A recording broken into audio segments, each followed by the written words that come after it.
Ladies and gentlemen, this story came out on the New York Times, and the pediatrics group that these two doctors belonged to back in the 50s heavily discriminated against them. The woman, her name is Dr. Marjorie Cates, and the man that you're looking at, he is Dr. Roland B. Scott. Both were pediatricians. So, when you got to sabotage or discriminate, all you're really saying is you're intimidated by these two. How can these two become doctors when you sabotage the system all up for them not to make it? So this came out on the New York Times, August 20th, 2020. Dr. Roland B. Scott was the first African American to pass the pediatric board exam in 1934. He was a faculty member at Howard University, and he went to establish its center for the study of sickle cell disease. He gained national acclaim for his research on the blood disorder.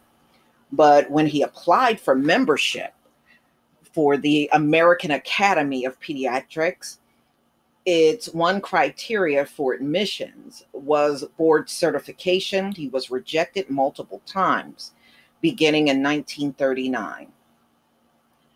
The minutes from the organization's 1944 executive board meeting leave little room for mystery regarding the group's decision. Based on race. The group that considered his application along with that of another Black physician was all white. And so now you know why they didn't get in. If they became members, they could want to come and eat with you at your table. Oh, trust me, I don't want y'all at my table anyway. So that's fine. Don't eat with me. If these two, I wouldn't be offended by that. Oh, they gonna try to eat with us. I don't have to eat with you. I ain't ate with you yet. So don't worry about it. Unbelievable. Dr. Scott was accepted a year later along with his Howard professor, Dr. Alonzo DeGreat Smith, another Black pediatrician, but they were only allowed to join for educational purposes and were not permitted to attend meetings in the South. More than a half a century later, the American Academy of Pediatrics has formally apologized for its racist actions, including its initial rejections of Dr. Scott and Smith on the basis of their race. The statement will be published in the September issue of Pediatrics. The group also changed its bylaws to prohibit discrimination on the basis of race, religion, sexual orientation, or gender identity. This apology is long overdue, said Dr. Sally Goza, the organization's president, noting that this year marks the group's 90th anniversary, but we must also acknowledge that we have failed to live up to our ideals. Dr. Goza said in an interview that the group learned from the example of another organization that confronted its racist past, and that's the American Medical Association. The American field of medicine have long been predominantly white. Black patients experience worse health outcomes and higher rates of conditions like hypertension and diabetes. Black, Latino, and Native American Indians have also suffered disproportionately during the COVID-19 pandemic. In the last decade, some medical societies and groups have released statements recognizing the role that systematic racism and discrimination played in driving these health disparities. Didn't Trump say systematic racism don't exist? Well, how come whenever we go back and look at the historical records, we keep seeing systematic racism? Okay, well, I guess if he can't be right about COVID, he won't be right about systematic racism either. So no surprise at all. Okay, implicit bias affects the quality of provider services. Living in poverty limit access to health food and preventive care. After the killing of George Floyd at the hand of the Minneapolis police in late May, a flood of medical groups released statements on racial health disparities. The American Academy of Emergency Medicine, the American College of Cardiology, American College of um, Psychiatric Association, the American Public Health Association released a statement recognizing racism as a public health crisis. But a few organizations have confronted the roles they played in blocking opportunities for Black advancement in the medical profession until the American Medical Association and more recently, the American Academy of Pediatrics formally apologized for their histories. All right, so the American Medical Association issued an apology in 2008 for its more than a century long history of discriminating against African Americans physicians. For decades, the organization predicted its membership on joining a local or state medical society.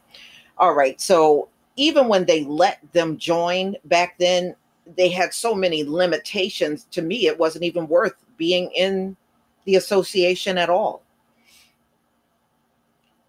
Okay, so Princeton University said the group chose to look the other way regarding the exclusionary practices. All right, so the apology came in wake of a paper published in the Journal of American Medical Association that examined a number of discriminatory aspects of the group's history, including its effort to close African American medical schools.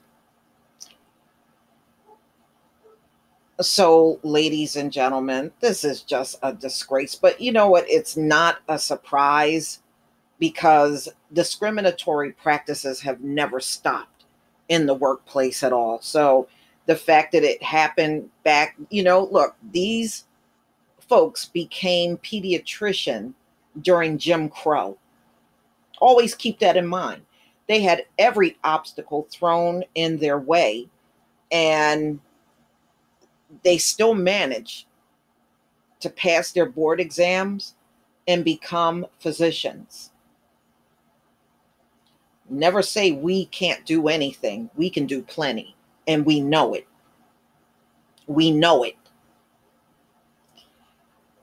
Okay. The American Medical Association also played a role in limiting medical educational opportunities available to Black physicians in the early 20th century. Before the medical field held the same prestige it does today, the American Medical Association commissioned a report assessing the country's medical schools for their rigor. Now, I'm not surprised that they worked hard to close down medical schools for Black people. No, because see, they want you to be domestic workers. They don't want you to do anything else. So I'm not surprised about that. But Dr. Marjorie Cates became the first Black woman to graduate from the University of Kansas Medical Center in 1958. So that's good. So, as usual, they always try to restrict us and hope that you'll get discouraged and drop out. But, luckily these people were strong enough to forge ahead. Look, if you can survive Jim Crow, you can survive any damn thing. And that's the truth. But they have never stopped sabotaging us in the workforce, especially if you're sitting there on a regular basis doing a better job than they are, which is not hard to do at all. In fact, fairly easy, But I think it's hilarious that since COVID has surfaced, all of these same people that used to run around talking about their high IQs, they certainly don't do that no more, do they? A virus shut them down. They got shut down by a virus. Oh, We are the creators of medicine and science. No, you're not. Those things existed long before y'all showed up on the planet. You're not the creators of that. Because if you really were the creators like you claim you are, then shouldn't you be leading the world on COVID? How come you're not? How come America's number one in coronavirus and number one in coronavirus deaths? But you got all this knowledge. And by the way, when your folks floated over here, they came illiterate. You didn't educate the world either. That's a lie too. All people got to do is just pull up the history. Those folks were illiterate that came over here from Europe. Y'all didn't have no you weren't educated enough to educate anyone. You weren't even educated yourself. You know, all they did in this country is lie to us from K through 12. Everything we're getting are just straight up lies. Everything. They done lied up a whole history. They done lied up about science. They done lied about everything, y'all. Everything. I mean, how do you value an education when all of it is just a bunch of junk to sabotage you? So to keep us back, ladies and gentlemen, they have to spend all them years sabotaging us.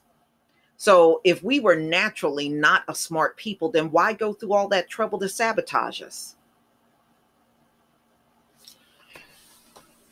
Please leave your comment and subscribe. Don't forget to hit on the notification bell, and I'll see you on the next video. Peace, family.